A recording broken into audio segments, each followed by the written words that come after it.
Radio Adventista presenta la lectura del libro La Esperanza Definitiva, 3 mensajes para un mundo que sufre.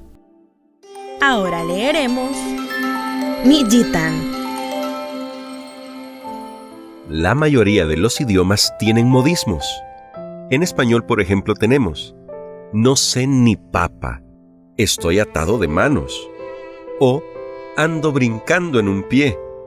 Sus significados no son literales, ni lógicos, y no se deducen de las palabras que los forman. Por explicar alguno, no sé ni papa no tiene nada que ver con comer o cocinar papas. Se refiere a no tener ni la más remota idea de una situación específica. El hebreo bíblico tiene modismos también. Uno de estos es Miyitan, que literalmente significa «quien diera». Sin embargo, utilizado como modismo expresa algo más. Después de escapar de Egipto, los hijos de Israel que enfrentaban desafíos en el desierto exclamaron: «¿Cómo quisiéramos que el Señor nos hubiera quitado la vida en Egipto?» Éxodo 16:3. La frase «cómo quisiéramos» viene de Miyitan.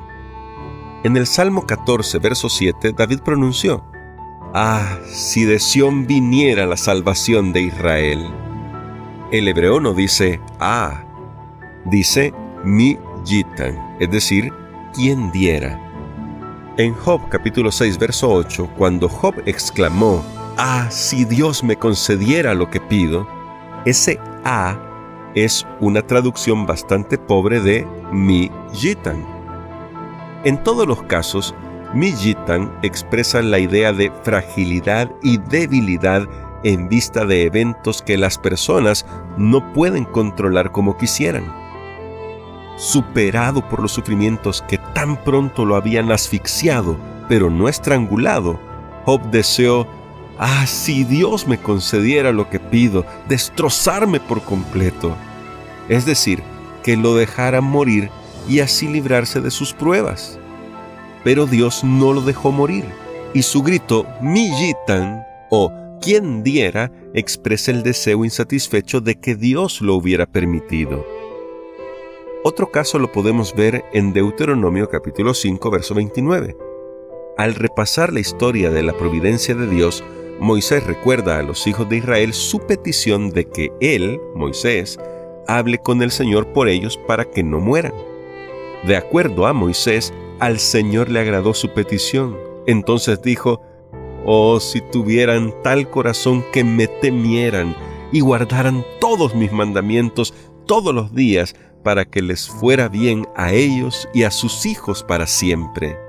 La interjección traducida como «o» es Miyitan. Pero, ¿Miyitan?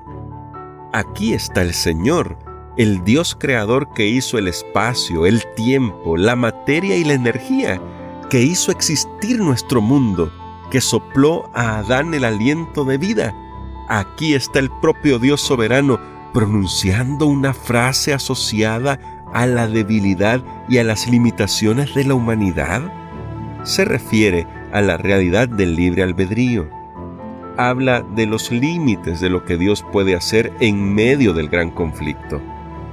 Este uso de Miyitan revela que ni siquiera Dios puede pisotear el libre albedrío, pues en el momento en que lo hiciera, ya no sería libre. Asimismo, qué fascinante es el contexto. El Señor desea, Miyitan, que su pueblo tenga un corazón que le tema. ¿Temer a Dios? ¿Acaso no es fácil que Dios haga que la gente le tema, que le tenga miedo? Por ejemplo, en el monte Sinaí, al momento de entregar los 10 mandamientos, ¿qué pasó? Dice Éxodo 20, versos 18 y 19. Cuando los israelitas oyeron los truenos y el toque fuerte del cuerno de carnero y vieron los destellos de relámpagos y el humo que salía del monte, se mantuvieron a distancia temblando de miedo. Entonces le dijeron a Moisés: «Háblanos tú y te escucharemos, pero que no nos hable Dios directamente porque moriremos». ¿Temblar de miedo ante Dios? Dios puede abrir la tierra y tragarse a la gente viva, o hacer descender fuego del cielo que consuma no solo los sacrificios, sino la leña, las piedras y el polvo. Y hasta lamió el agua que estaba en la zanja, dice Primero de Reyes capítulo 18, verso 38. Así es Dios. Si Él quisiera, podría dejarnos congelados, por usar un modismo. Dios no puede forzar a las personas a que lo amen sin destruir la esencia del amor. Por otro lado, Dios podría fácilmente forzarnos a temerle sin destruir lo que el temor es. Si no fuéramos libres, no podríamos amar a Dios, pero libres o no, ciertamente podríamos aterrarnos de miedo ante Él. Sin embargo, este no es el tipo de miedo que Dios quiere de nosotros. Observa los siguientes versículos, todos relacionados con temer a Dios. Fíjate también en las implicaciones positivas y edificantes que se derivan de temerlo. Dice Oseas capítulo 3, verso 5. Después volverán los hijos de Israel, buscarán a Jehová, su Dios, y a David, su rey, y temerán a Jehová y a su bondad al fin de los días. Proverbios capítulo 1, verso 7 nos dice, el principio de la sabiduría es el temor de Jehová.